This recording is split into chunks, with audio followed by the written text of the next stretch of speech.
capítulo 1, versículos de 1 a 10.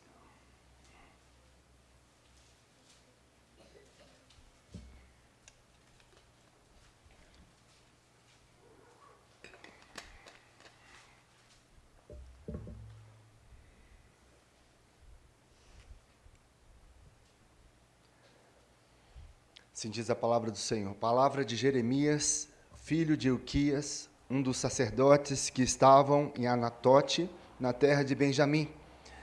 A ele veio a palavra do Senhor nos dias de Josias, filho de Amon, e rei de Judá, no 13º ano do seu reinado. E também nos dias de Joaquim, filho de Josias, rei de Judá, até o fim do ano, 10º de Zedequias, filho de Josias, rei de Judá, e ainda até o 5º mês do exílio de Jerusalém. A mim me veio, pois, a palavra do Senhor, dizendo: antes que eu te formasse no ventre materno, eu te conheci, e antes que saísses da madre, te consagrei, e te constituí profeta às nações. Então lhe disse eu: ah, Senhor Deus, eis que não sei falar, porque não passo de uma criança. Mas o Senhor me disse: não digas, não passo de uma criança, porque a todos a quem eu te enviar irás, e tudo quanto eu te mandar falarás. Não temas diante deles, porque eu sou contigo para te livrar, diz o Senhor. Até aí. Meus queridos, nós vamos meditar ao longo de alguns domingos para frente a respeito de um tema chamado identidade. A gente vai falar um pouco sobre identidade, algo que temos percebido a respeito do mundo que nós vivemos, na sociedade e cultura, em que as pessoas elas não conhecem, não sabem qual é a sua identidade. E nós, como cristãos, nós temos que ter uma certeza da nossa identidade. Nós precisamos entender e saber quem nós somos. Quem nós somos? Como cristãos, como filhos de Deus. E muitas vezes nós temos sofrido a influência deste mundo mal, deste mundo onde o príncipe deste mundo é Satanás. Ele quer destruir algo inerente a nós, que é a identidade que Cristo fez em nós. E muitas vezes nós somos influenciados por esse príncipe deste mundo, que quer nos destruir, que quer nos descaracterizar daquilo que o Senhor fez e da restauração em nós. E é um tema muito importante para nós, que somos pais, filhos, tios, avós, para nós entendermos aí como que tudo tem funcionado aí fora e o que a palavra de Deus diz a respeito disso. E como nós podemos, então, lutar com armas, com o instrumento que nós temos de maior valor, que mais cortante deste mundo, que é a palavra do Senhor, que nos ensina como devemos andar, de como nós devemos viver para a glória dEle e do que nós temos que ser como verdadeiros adoradores, como verdadeiros filhos do nosso Deus. E a pergunta que sempre vem à mente, às vezes, a respeito disso, né, é quem realmente somos? Quem realmente somos? É uma pergunta que nós podemos fazer. Quem realmente somos? O que você é? O que você é? Existe um livro sobre a espiritualidade emocionalmente saudável, de Peter Scazzero. Ele fala a respeito de algo que acontece em relação às pessoas. Ele diz algo no seu livro, algo bem interessante. Ele diz assim: a grande maioria das pessoas, ela descerá ao túmulo sem saber quem de fato é. Quem de fato é. As pessoas, muitas vezes, não sabem quem elas são. E as pessoas vão chegar ao túmulo sem saber quem elas são.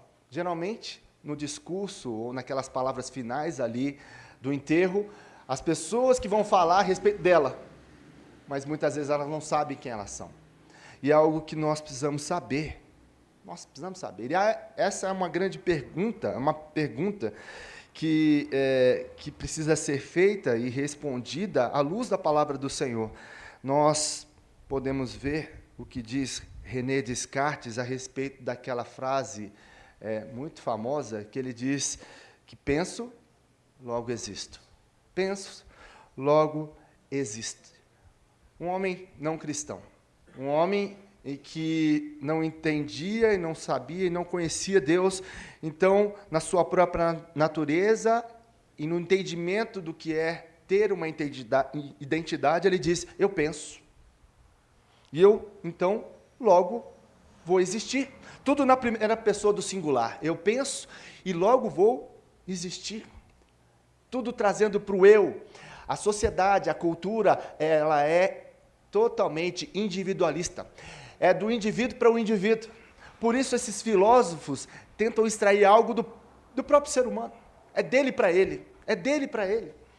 É na questão do pensamento a respeito de quem ele é, que ele vai existir. Essa é a filosofia humana. Mas, quando nós podemos olhar para essa filosofia, nós vamos entender algumas frases que acontecem com pessoas que pensam dessa forma. As pessoas aí dizem assim, então, eu tornei-me um profissional de sucesso. Logo, existo. As pessoas se baseiam na sua profissão. Eu agora sou formado engenheiro, agora sou médico, agora eu sou enfermeiro, tantas outras profissões que a pessoa chega e alcança, então agora eu sei quem eu sou. Eu sei quem eu sou. E aí, quando você perde essa profissão, o que acontece? Você perde a existência. As pessoas perdem a existência quando elas perdem o seu título. Outras dizem, alcancei uma condição financeira invejável, logo existo. Porque o dia que acabar a condição financeira, a crise ao chegar, ela não vai saber quem ela é, porque aquilo que ela entendia como a sua existência estava baseado na sua conta bancária. Mantenho um corpo e aparência invejável, logo existo. Nós vemos hoje um culto ao corpo, né? O corpo perfeito, né? O tanquinho, né? Aquilo que a gente fala, né? Daquilo que é perfeito no corpo. E quando nós vemos que a idade vai passando e vamos envelhecendo, e não tem mais como você fazer nada por isso, você vai dizer, como que eu existo diante daquilo que eu achava que eu era. Vivo experiências extraordinárias, logo existo. Viajo, conheço lugares bacanas, restaurantes onde tem aquela última comida, e aquilo tudo é maravilhoso para mim. E quando nós perdemos, e quando essas pessoas perdem essa experiência, seja ela às vezes de um paladar ou de não mais poder viajar e conhecer esses lugares, a existência dela vai por água abaixo. Faço opções a partir do que desejo, logo existo. Até um dia em que você, Deus queira não, que isso aconteça, mas se acontecer, ou acontece com muitas pessoas, de um dia ter um diagnóstico de um câncer, entrar numa fase, né, complicadíssima, onde não há mais tratamento na casa, em sua casa, e você ir para um hospital e as pessoas decidirem a teu respeito de como que você vai existir, de como que você vai sobreviver naquele meio. E aí você passa então a dizer, e agora? Qual que é a minha existência? Se eu decido as coisas, até o ponto um dia que talvez você não vá mais decidir por aquilo que você vai fazer ou não. E essas pessoas são baseadas nisso, então.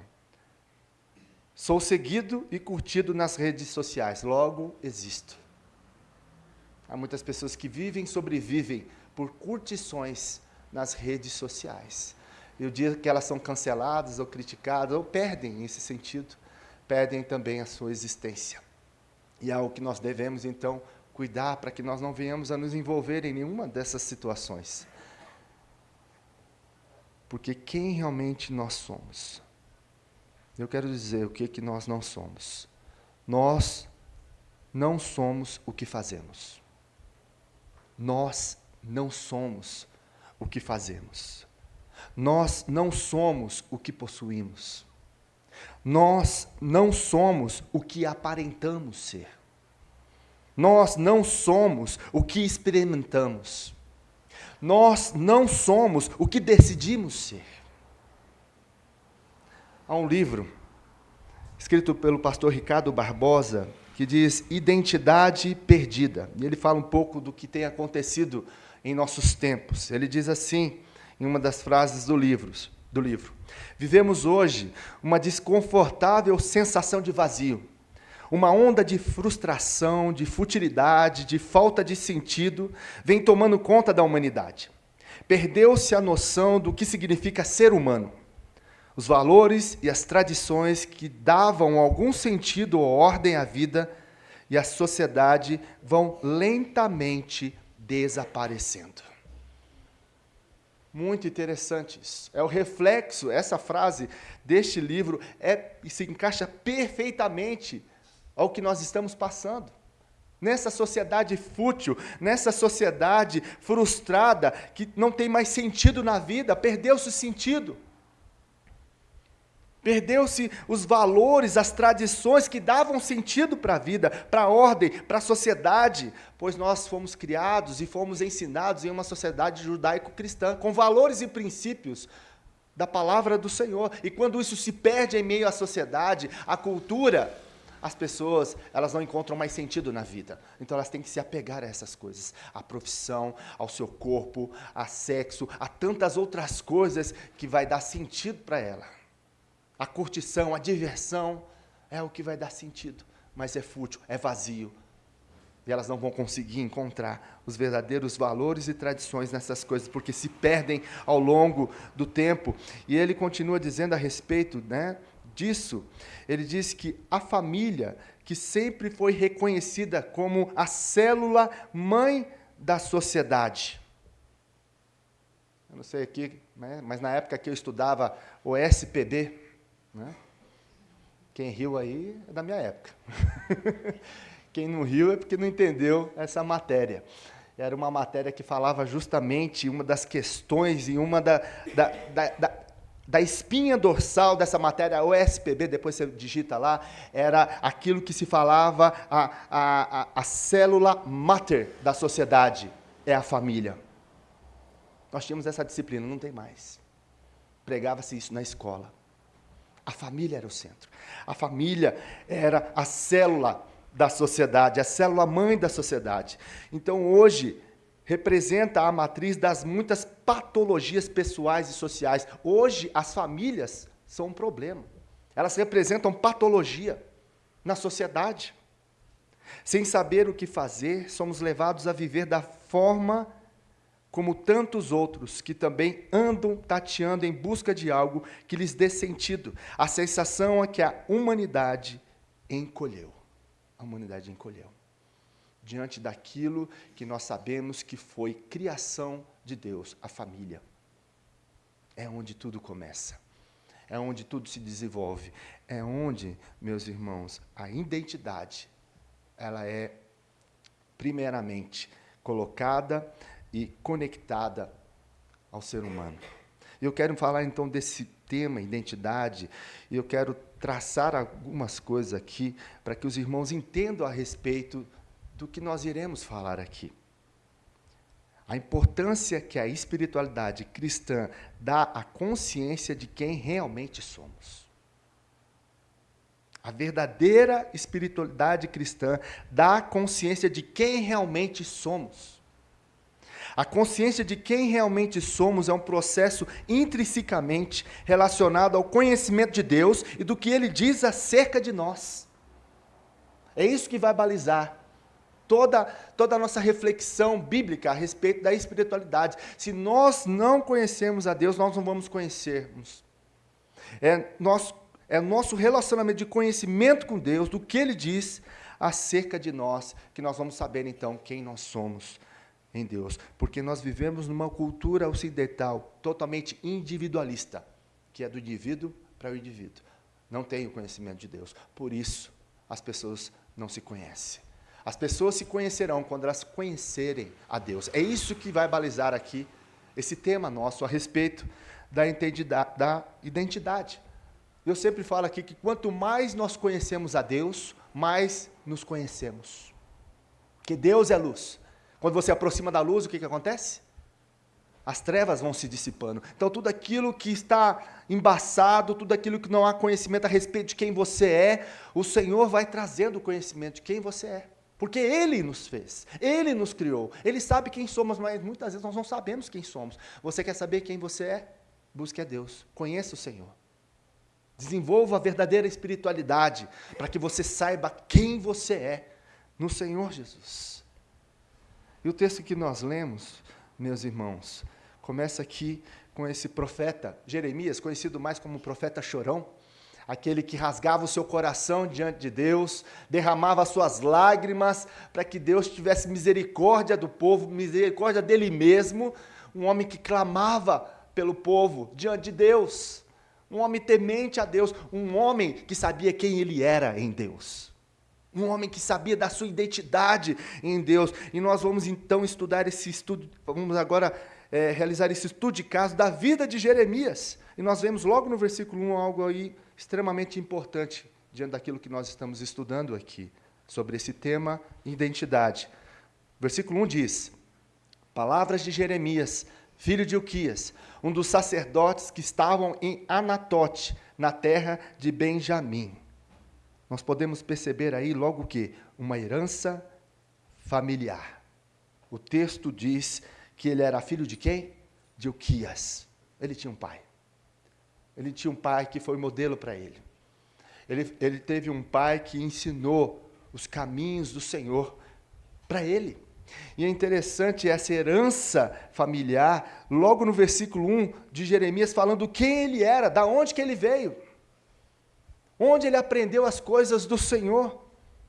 Então, o seu DNA era ele era filho de Ilquia, um dos sacerdotes de Anatote, no território de Benjamim. E o seu nome era Jeremias.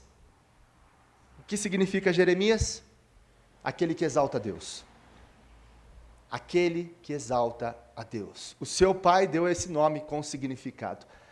Aquele que exalta a Deus. Jeremias, às vezes, quando ele nasceu, ele não sabia, né? Mas ele foi aprendendo ao longo da vida dele o significado do nome dele. O significado do nome dele, é que nem Isaac pergunta, pai, como é que é meu nome mesmo? Né? Ele está perguntando, né, a respeito disso. Você é a alegria que veio para nós, a alegria do Senhor para a nossa vida. E o nome, meu irmão, tem muita importância. Às vezes a gente não dá tanta importância para os nomes hoje, mas é algo meio, eu acredito que é algo meio espiritual, meio misterioso a respeito do nome, né? E há significado para o nome. O judeu, ele tem muito esse senso a respeito do nome, que é o desejo que ele tem de chamar o seu filho por aquilo que ele pode ser, pelo desejo dos pais dele ser um homem que siga o seu nome, que resplandeça a glória de Deus, que seja uma bênção, Então, dar nome é um caminho de esperança para os pais, em relação ao seu filho. É lógico que só o nome não faz o filho. O que significa tudo isso é a sua criação, de como que você vai ensinar o caminho do Senhor para o seu filho. A importância que nós devemos dar em relação ao nome é significativo. Então, nós damos nome a um filho ou a filha na esperança de que ele ou ela se tornará diante de Deus, diante da sociedade, diante dos homens. E, meus irmãos, a identidade de Jeremias aqui é importante, sua identidade é importante se desenvolver a partir do recebimento do seu nome e da sua reação em face desse nome recebido. Por que ele recebeu esse nome? Tem um propósito, porque ele iria ser colocado diante das nações. E para isso ele não precisava temer, foi o que ele disse aqui no versículo 8, que a gente vai finalizar. Para que então, diante de toda a sociedade, de todas as culturas, diante do povo, tudo aquilo que chegasse até ele diria assim: eu vou exaltar meu Deus, eu não vou ser sucumbido por essa cultura, eu não vou ser sucumbido pelos outros deuses, pela pressão deste mundo, porque eu fui chamado para exaltar a Deus. Meu nome assim diz. Ele tinha consciência disso, diante de todas as pressões e dificuldades, ele dizia: eu vou exaltar a Deus. Ele lembrava do nome dele: peraí, eu preciso exaltar a Deus nessa situação. É algo que nós devemos refletir. Será que temos exaltado a Deus diante das situações que nós estamos passando, seja ela quais forem? Nós falamos aqui, a última série, a respeito dos nossos porquês diante de Deus, do sofrimento que nós temos, mediante a várias situações. E isso é muito importante quando nós passamos por isso, é já saber quem nós somos diante dessas situações. Então, esse tema vem completar justamente a respeito das nossas perguntas diante de Deus e diante de todas as situações que nós passamos, seja ela de enfermidade, de dores, de adversidades, seja o que for que você passe, você venha saber quem você é em Deus. Venha saber que você foi chamado para exaltar o nome de Deus, para glorificar o nome de Deus. Você foi chamado por isso, para isso. Você agora tem um nome novo, vai falar assim, meu nome é feio, mas espera aí, quando você converteu, Deus te deu um novo nome. A Bíblia fala sobre isso, você é uma nova criatura, você é filho de Deus agora. Então exalte, glorifique o nome do Senhor por isso. Jeremias sabia disso. Jeremias sabia disso, porque ele recebera isso da sua família, do seu pai. Nós percebemos aqui que ele é sacerdote de Anatote. E nós vemos aqui algumas marcas em relação àquilo que ele passou, no seu passado, nas suas dificuldades, e houve então marcas positivas e negativas na vida de Jeremias. Houve palavras benditas e malditas. Aconteceu isso com Jeremias. Nós podemos perceber isso no texto, no versículos de 2 a 3, em que diz então, a ele veio a palavra do Senhor, nos dias de Josias, filho de Amon, e rei de Judá, no 13º ano do seu reinado, e também nos dias de Joaquim, filho de Josias, rei de Judá, até o fim do ano, 10º de Zedequias, filho de Josias, rei de Judá, e ainda até o 5º mês de exílio de Jerusalém. 3 situações aconteceram com ele aqui em tempos diferentes, em 3 tempos diferentes. Nós podemos ver isso na história de vida de Jeremias. Além da herança familiar que ele teve mais a história de vida dele, que aconteceu nesses 3 momentos. No reinado de Josias, o que acontecera? Se os irmãos depois tiverem o desejo e a vontade de ler Jeremias, você vai entender isso. No reinado de Josias, aqui coloca no primeiro capítulo, nesses 2 versículos, o que vai acontecer ao todo no livro. E o primeiro, então, reinado de Josias foi só sucesso. Só sucesso. Bombando nas redes sociais, Jeremias estava bem, tranquilo, Instagram na alta, vários seguidores, uma bênção, ele falava, o povo obedecia, a coisa acontecia, Deus abençoava. Tempo de sucesso no rei de Josias. Foi um dos melhores reinados que teve em Israel. De bonança, tranquilidade, sucesso total. Depois, nós vemos o reinado de Joaquim, em que ele, como profeta, foi um reinado de decadência, onde o povo desobedecia a Deus, onde o povo buscava ídolos para se prostrar e para dedicar a sua vida em adoração. Então, houve um tempo de decadência para o povo de Israel. E o terceiro momento foi o reinado de Zedequias, que foi um tempo de fracasso, onde Jeremias falava e o povo não obedecia. E ele se sentiu fracassado, porque o que acontece? Mediante a isso, Deus manda o povo para a Babilônia, para o exílio.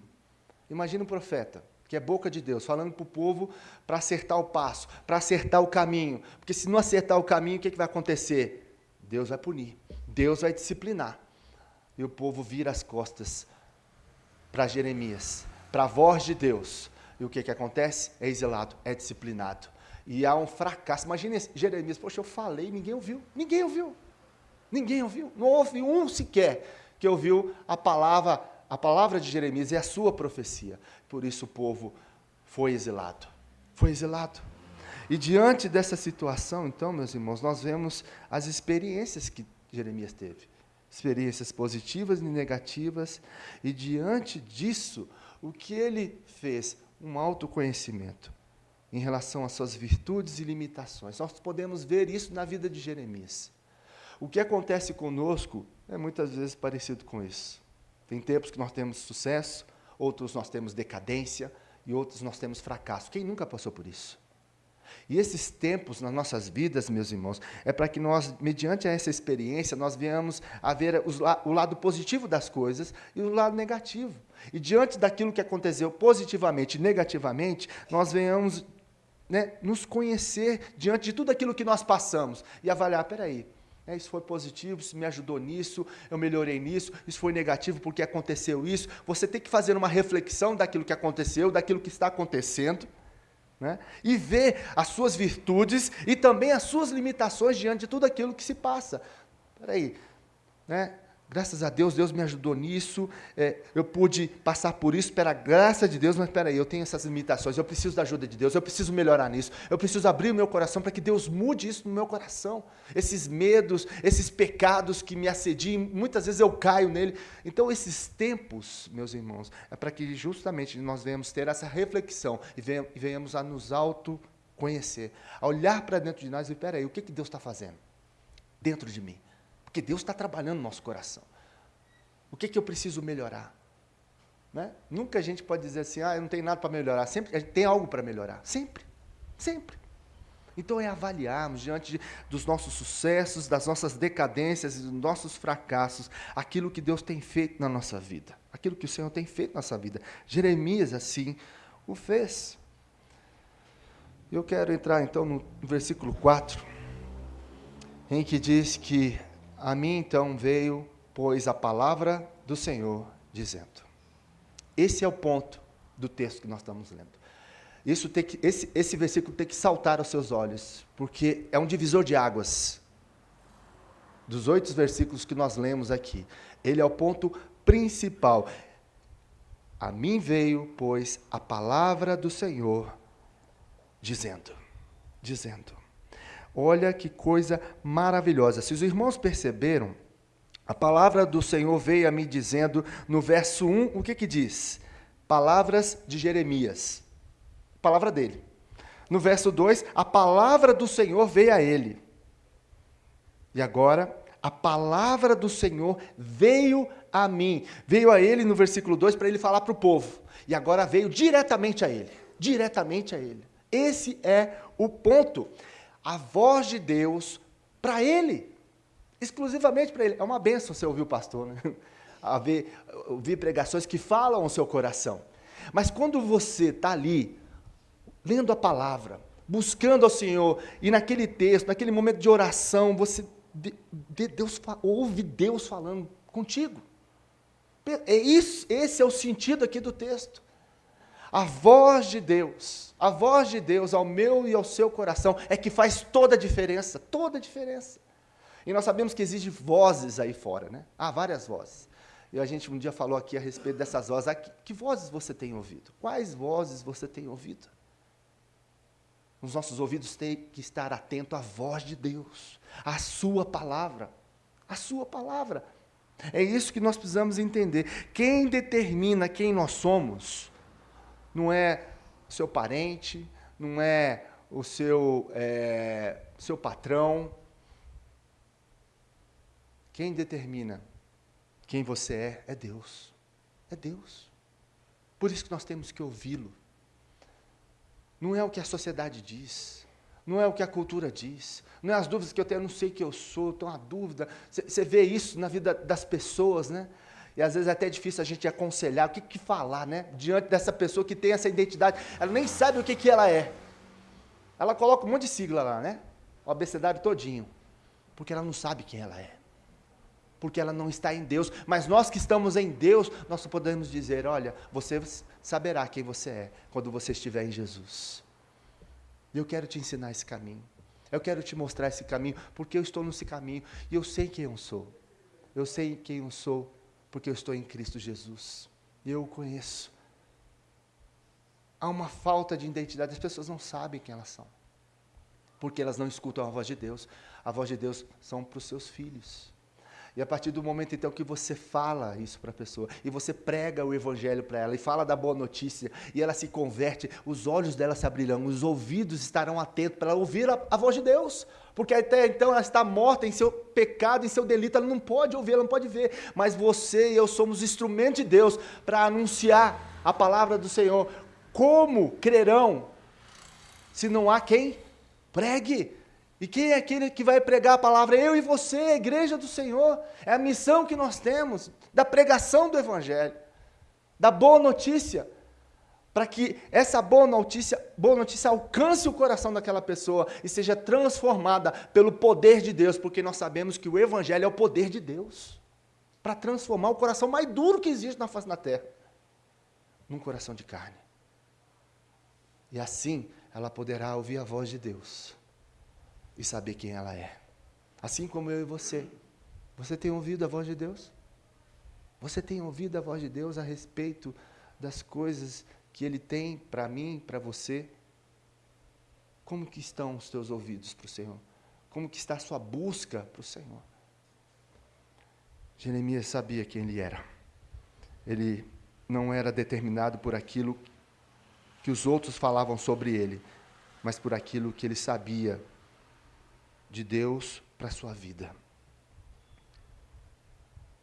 E o texto continua, versículo 5. Antes que eu te formasse no ventre materno, eu te conheci.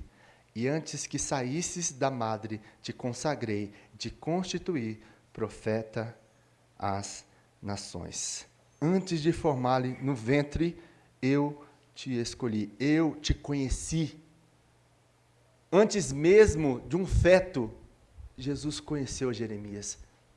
Se ele conheceu Jeremias, se ele conhecia Jeremias, é a mesma situação para eu e você. Para mim e para você.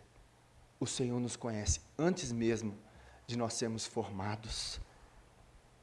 E às vezes eu vejo as pessoas indo para psicólogos, terapeutas, e lá tem alguns encontros em que eles dizem assim, você foi rejeitado no ventre, até por outras, né, alguns irmãos que dizem, você foi rejeitado no ventre, por isso que você é assim e tal. Meu irmão, espiritualmente falando, você não foi rejeitado no ventre pelos seus pais, porque o Senhor que te aceitou, foi o Senhor que te escolheu. O texto é claro sobre isso. A verdadeira espiritualidade, o sentido da vida, foi o Senhor que te escolheu. Mesmo que seus pais não quisessem você, não foi pelos seus pais que você veio ao mundo, foi porque Deus quis. Foi pelo que o Senhor quis. E Ele tem um plano, e Ele tem uma missão para mim e para você. Não importa o que as pessoas dizem. Pode ser seu pai e sua mãe. O que importa é o que Deus diz a respeito de você. O que importa é o que Deus disse a respeito de Jeremias. É isso que importa. É isso que importa. Ele, o Senhor, o próprio Senhor, o escolheu e o formou no ventre da sua mãe. E diz ainda mais, né, que antes que saísse da madre, eu te consagrei.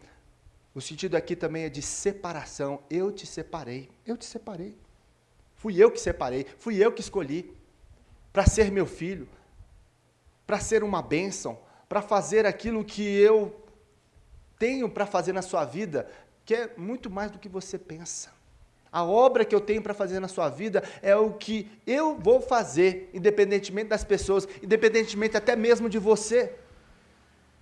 Eu te separei, eu te escolhi, você é meu. Você é meu. E ninguém vai arrebatar você das mãos do Senhor. Ninguém. Ninguém. Não existe ninguém que pode nos tirar da mão de Jesus, porque se alguém tirar da mão de Jesus, Jesus é fraco. E Ele disse que nenhuma ovelha vai se perder daquelas que estão nas suas mãos. Ninguém pode tirar eu e você dos braços de Jesus. Ninguém. Ninguém. Nem o diabo. Nem o diabo. Creia nisso. Que Deus te separou, que Deus me separou para a glória dEle, para o louvor dEle, para a honra dEle. E ainda o texto termina, versículo 5, né, dizendo, e te constituí profeta às nações. Profeta às nações. Meus irmãos, o conceito de identidade na cultura secular é o prazer em mim. Esse é o conceito. É o prazer em mim. Eu preciso ter prazer. Esse é o conceito da cultura secular. A identidade que é adquirida nessa cultura é que eu preciso ter prazer em mim. Por isso que eu faço tudo para o meu prazer. Que é diferentemente da espiritualidade cristã. O propósito da espiritualidade cristã é ter propósito de vida, ter missão, ter vocação. O Senhor nos chamou para algo, chamou para a glória dele. Nos vocacionou com dons e talentos. Então não é a profissão, a sua profissão que faz você. Não é aquilo que você faz, não é aquilo que você veste, não é a conta bancária que você tem, não é isso. É o que Deus fez e marcou na sua vida. Você é dele. Você pertence a ele. E ele te envia às nações. Ele te chama para ser bênção, para ser luz e sal onde você está. Com seus dons e talentos. Você foi chamado para isso. Você foi chamado para isso. Você foi chamado para ser uma bênção. Uma bênção. Seja do jeitinho que você é. Na sua simplicidade. Deus te fez assim. Para que você fosse uma bênção. Para que você pudesse expressar a glória de Deus aonde você está. Fazendo o que você está fazendo. Porque Deus te direcionou para isso. Deus te plantou ali. E que você saiba que você está ali para a glória de Deus. Para a glória de Deus. O seu trabalho é para a glória de Deus. Não é somente para você ganhar dinheiro, entende? É muito mais do que isso. O que você faz é para a glória de Deus. É para que o nome de Deus seja exaltado, para que o nome de Deus seja conhecido através da sua vida, dos dons e talentos que Deus te dá. É isso que nós precisamos entender, é para isso que Jeremias foi chamado.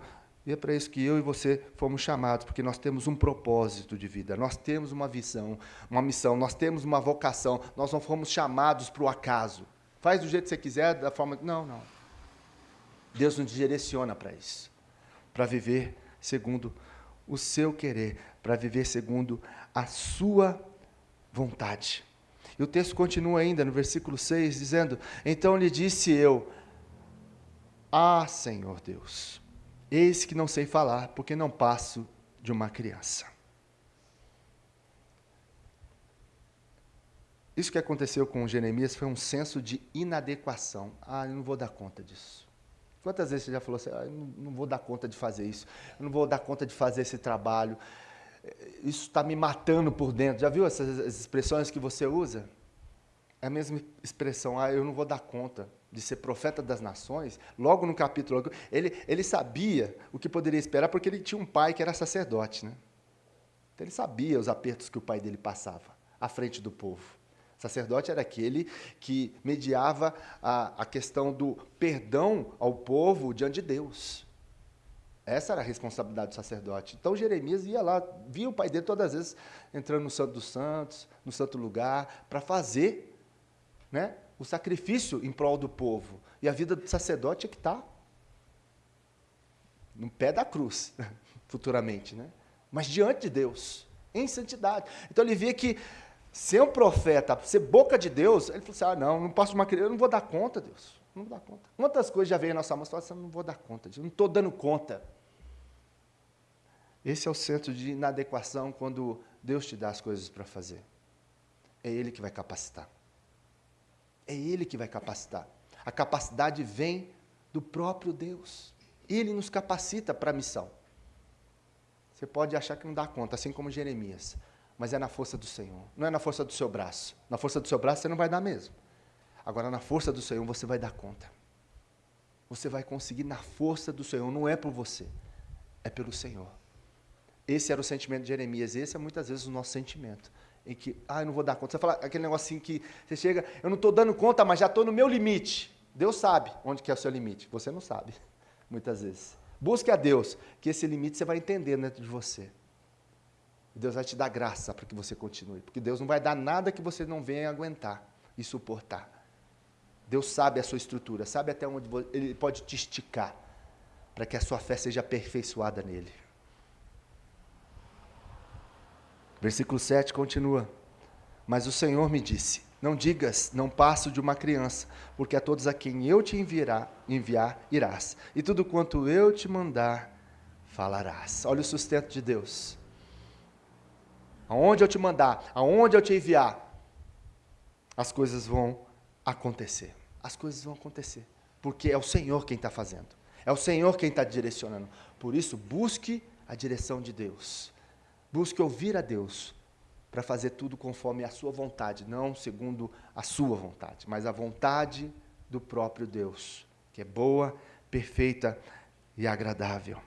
E o versículo 8 continua dizendo, finalizando: não temas diante deles, porque eu sou contigo para te livrar, diz o Senhor.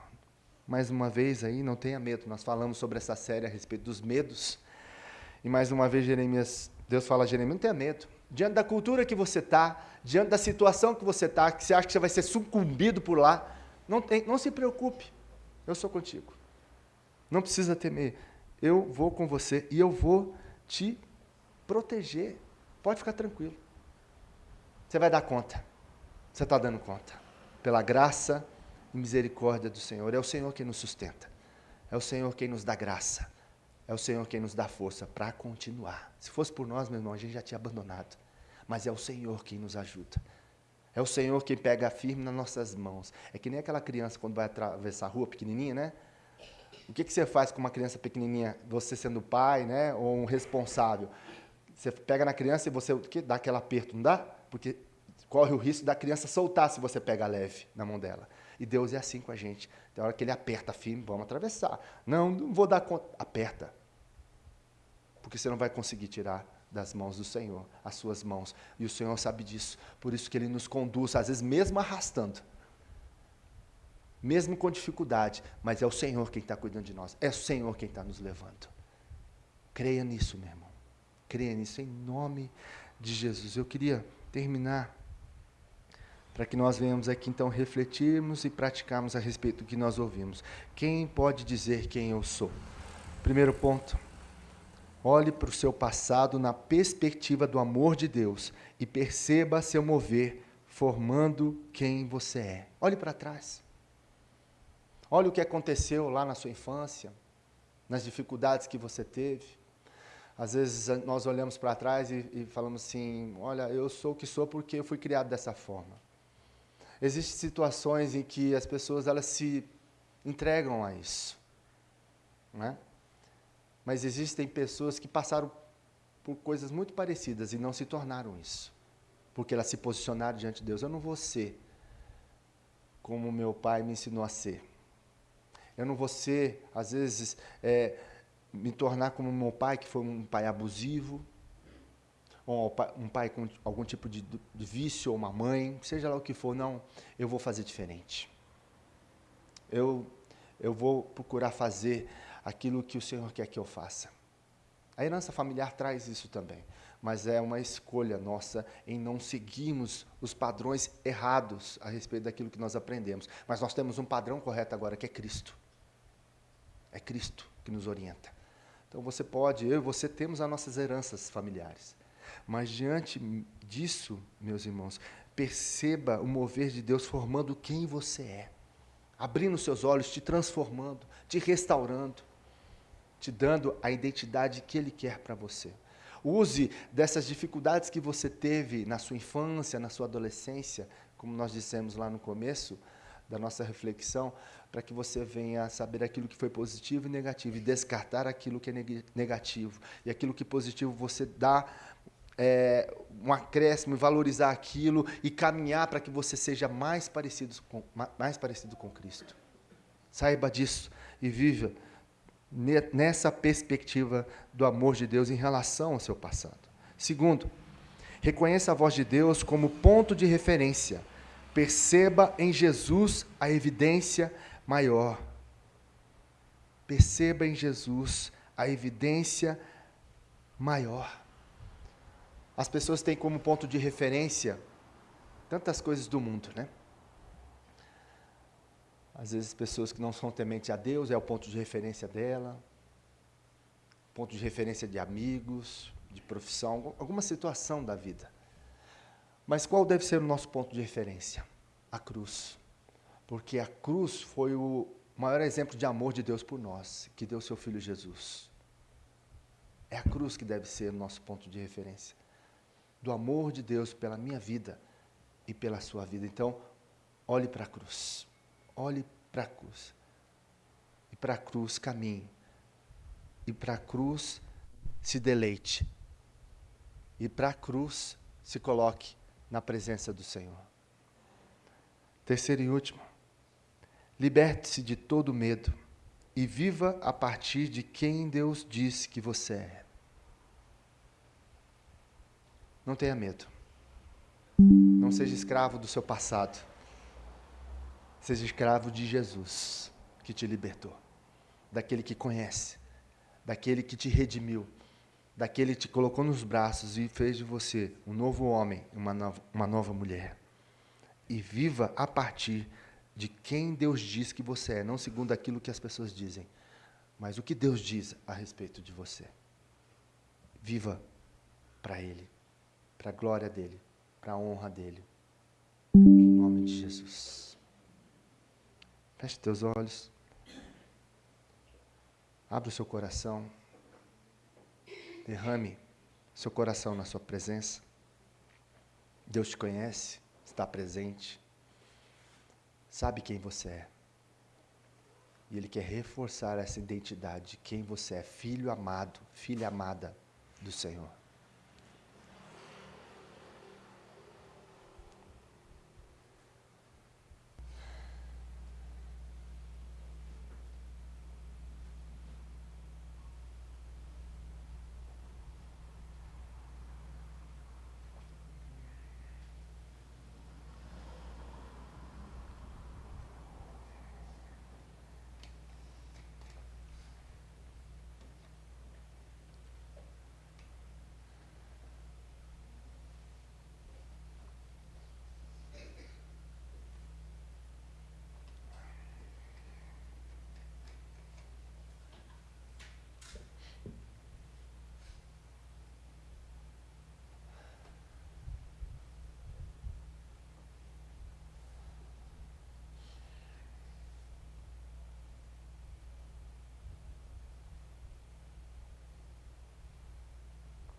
Senhor, nós mais uma vez estamos aqui diante do Senhor, com os nossos corações abertos e rendidos aos Teus pés.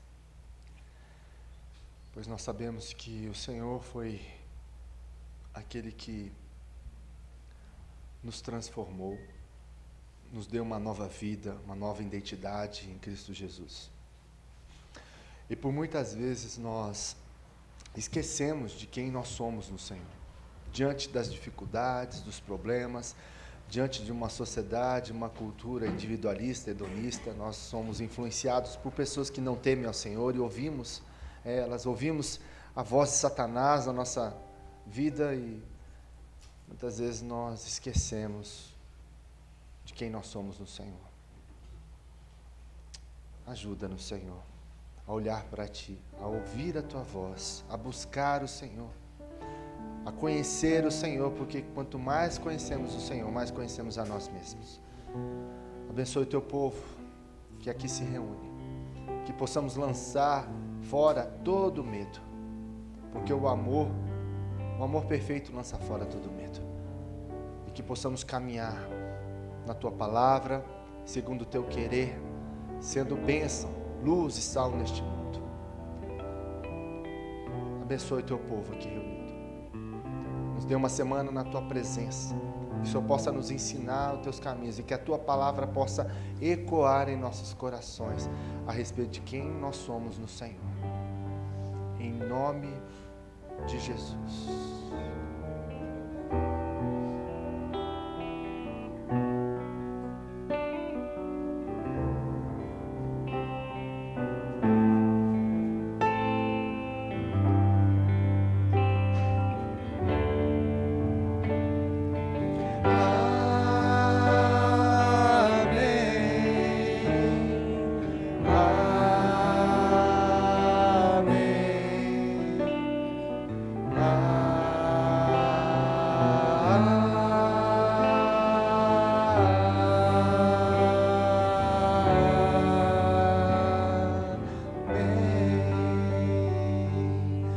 A graça do nosso Senhor e Salvador Jesus Cristo, o amor de Deus, o nosso eterno Pai, e as ternas consolações do Espírito Santo de Deus e o seu poder repouse sobre nós, os teus filhos, filhos amados do Senhor, hoje e para todo sempre. Amém.